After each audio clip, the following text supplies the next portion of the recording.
Hello, my name is Lori, and I'm here to tell you another story about Lawrence County history. Today we're going to spotlight an actual resident named James Ditcher. And this man is very remarkable, mainly because of all he did and how many obstacles he overcame. He was a famous Irontonian because he was a major conductor of the Underground Railroad. His part of the railroad stretched for 65 miles, and he took people along the Ohio River, throughout the neighboring woods, and on the old Native American trails. His usual destination was Poke Patch, near present-day Black Fork, Ohio. During his career as a conductor of the Underground Railroad, he assisted over 300 slaves to freedom in Canada. Now, that is an estimation because no actual records were kept of what was going on the Underground Railroad. We don't know the true numbers. That was his estimate. That was his estimation, and most of that was done after the war, when it was safer to say.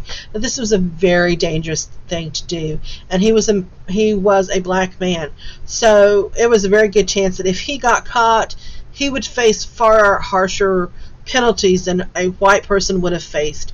Not only that, he could have even been enslaved himself.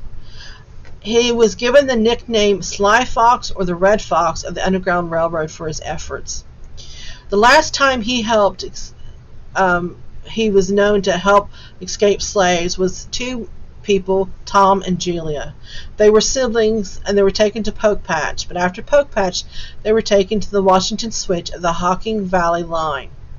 Unfortunately for the siblings, the group was stopped by a marshal, and Julia and Tom were returned to their master in Floyd County, Kentucky.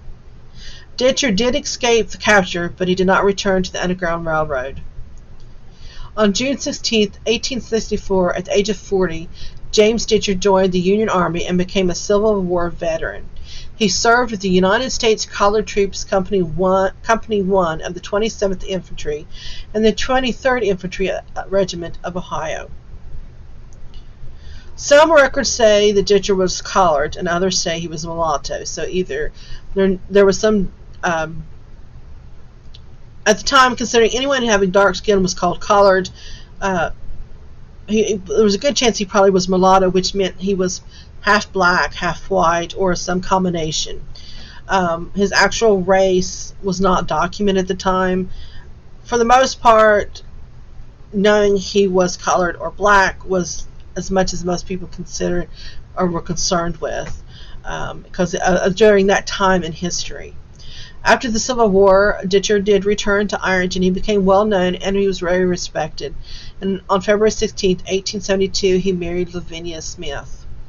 Sadly, his luck was not very good after the war, and he had many financial difficulties, and at the end of his life, he had to ask a widow permission to sleep in her barn. She offered him an empty house, and it was in this house that he spent his last days. In honor of his efforts before and during the war, James Ditcher was buried in the Grand Army of the Republic section of Woodland on June 22, 1888. You can find his tombstone there today. It is called the GAR section. That's just an abbreviation for the Grand Army of the Republic.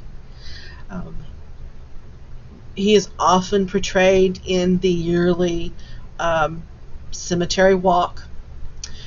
He is someone to be very proud of that we had in Lawrence County, and he was an example of one of the many people who risked their lives, literally, to help others to be free and make it into freedom in Ohio and off into Canada. I would like to thank you for tuning in, and as always, if you're looking for more information about Lawrence County, check out our family history, local history room, the Phyllis Hamner Room. It's the Ironton Branch, 2nd floor. I will see you next time.